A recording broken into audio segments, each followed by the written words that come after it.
Presencia Universitaria, la entrevista. Un punto de encuentro para el análisis y la reflexión.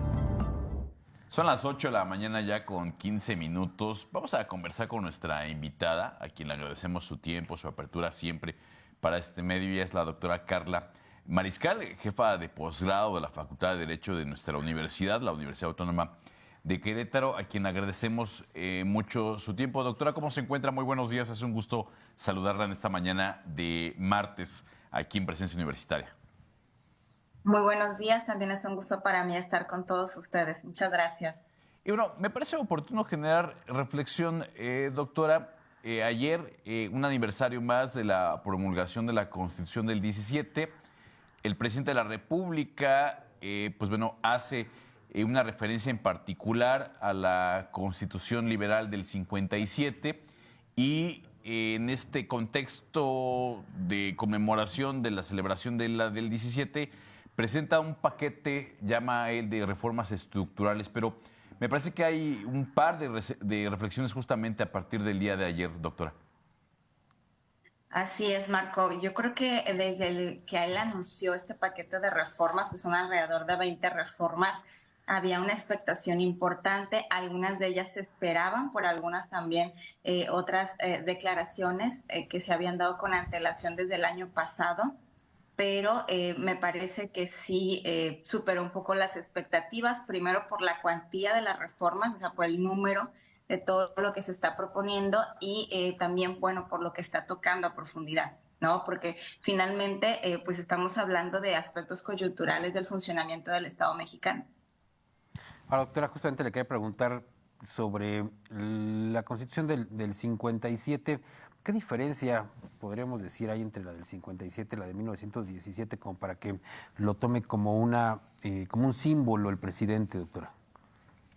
Bueno, en la historia constitucional de México me gustaría aclarar algo muy importante. Tenemos textos constitucionales que han marcado un antecedente prioritario para lo que hoy tenemos legislado, ¿no? A nivel constitucional, y de ahí lo que se desprende norma de carácter secundaria.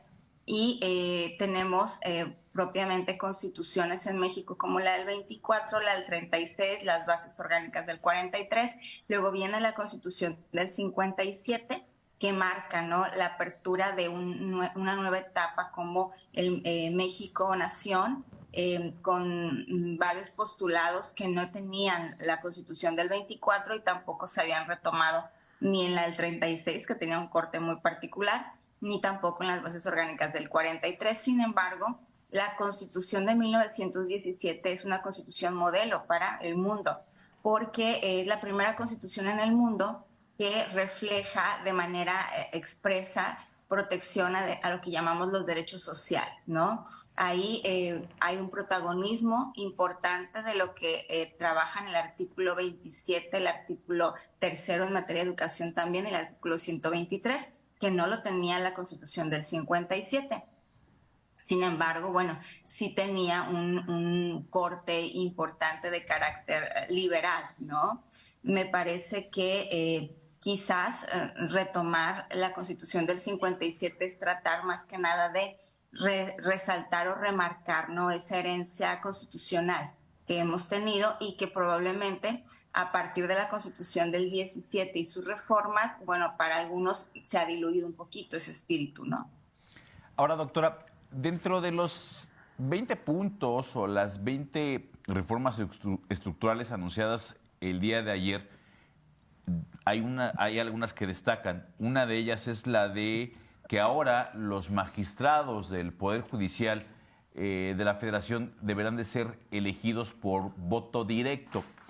Y me parece que esta figura ya existía en la Constitución del 57 y ya está, vaya, México ya transitó por esa forma de democracia en el Poder Judicial en donde la ciudadanía elegía por el voto directo a los magistrados integrantes del Poder Judicial. En la historia del país, ¿qué experiencia nos ha dejado el que se vote directamente a los integrantes del Poder Judicial? Bueno, nosotros en la historia constitucional advertimos que en la norma constitucional se establecen fórmulas que permiten el desarrollo de ciertas atribuciones de algunos órganos o también el ejercicio del poder. Sin embargo, el que esté la pauta en el texto constitucional no quiere decir que se haya traducido en una realidad para el país. Incluso podemos revisar otra figura como los jurados populares, que también lo tiene la Constitución y que finalmente, bueno, no se ha llegado a concretar, ¿no? Como tal. ¿Qué quiere decir? Que la norma constitucional nos abre puertas, nos da pautas generales y ya nosotros en la instrumentación y la reglamentación de los órganos de poder y las atribuciones de estos, pues les damos vida o no, ¿no? Y nosotros vamos estableciendo cómo vamos configurando ese orden. En el caso de México, nosotros no hemos tenido la posibilidad constitucional, pero no lo hemos traducido, ¿no? En una materialización que me parece que hoy es recuperar ese espíritu que se planteó desde el constituyente del 57. Probablemente lo más interesante aquí será ver cómo se pretende instrumentar, ¿no? Ahora estamos ante un día de que se dieron a conocer las reformas. Creo que hace falta muchísimo análisis en cada una de ellas, sobre todo la que tiene que ver con Poder Judicial y, por supuesto, la reducción de gastos en materia electoral, porque me parece que las demás reformas, bueno, y también la de organismos autónomos, pero me parece que las demás reformas tienen que ver más con programas sociales, ¿no? Pero estas 3 reformas que se proponen particularmente, creo que lo interesante de ellas no es en sí, incluso que se pueda buscar la materialización de esta posibilidad constitucional, que como tú señalas ya habíamos tenido, ¿no? En un antecedente en México, sino más bien cómo se establece la fórmula para que esto pueda ser una realidad. Me parece que ahí está el punto fino de cada una de las reformas. Creo que es muy prioritario determinar si las reformas son positivas o no, si hay un corte político, por supuesto que tiene que haber un corte político. Cuando nosotros vemos el ejercicio de la democracia, es normal, me parece que lo hemos visto en el país, también con otras fracciones en el poder, que el grupo que finalmente está al frente, ¿no?, de la organización del poder público en México busque una continuidad en su programa de nación.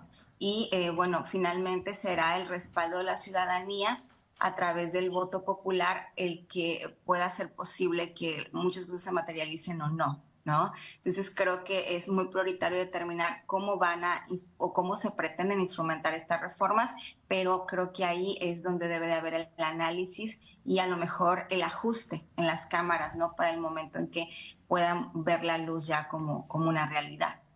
Y que quizá una de las propuestas que cause mayor polémica es justamente la desaparición de algunos organismos autónomos y sobre todo aquellos que están relacionados muy directamente con derechos humanos e incluso con algunos tratados internacionales, convenios internacionales firmados por México.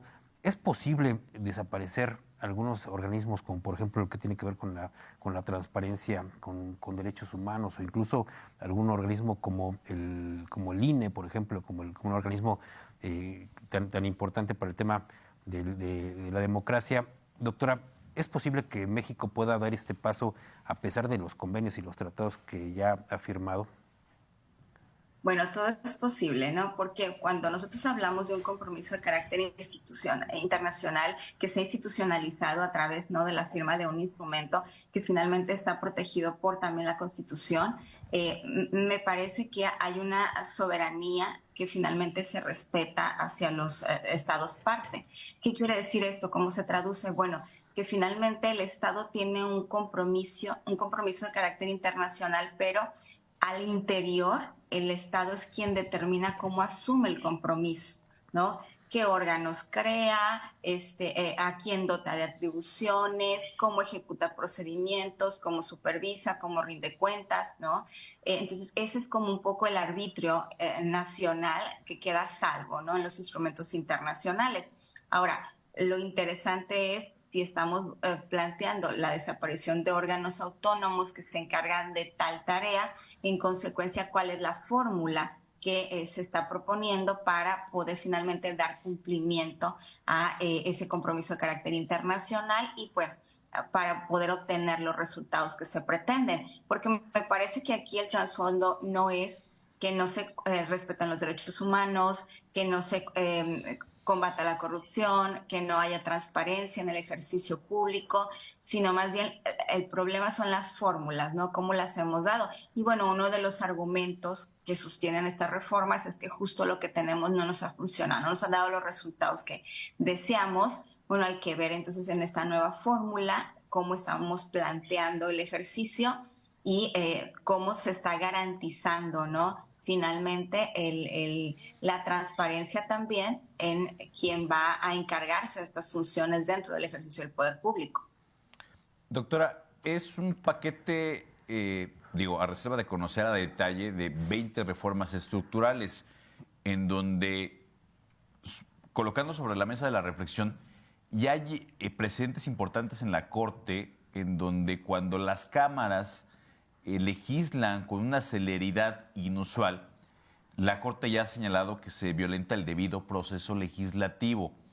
Luego, entonces, obligaría a las cámaras a ir con más tiento, con más sigilo, el análisis y discusión de este paquete de reformas. Y luego, entonces, pues probablemente ya desde una lectura netamente política no alcance la discusión en esta legislatura, justamente con esta perspectiva de no violentar de nueva cuenta el debido proceso legislativo. ¿Es correcto, doctora?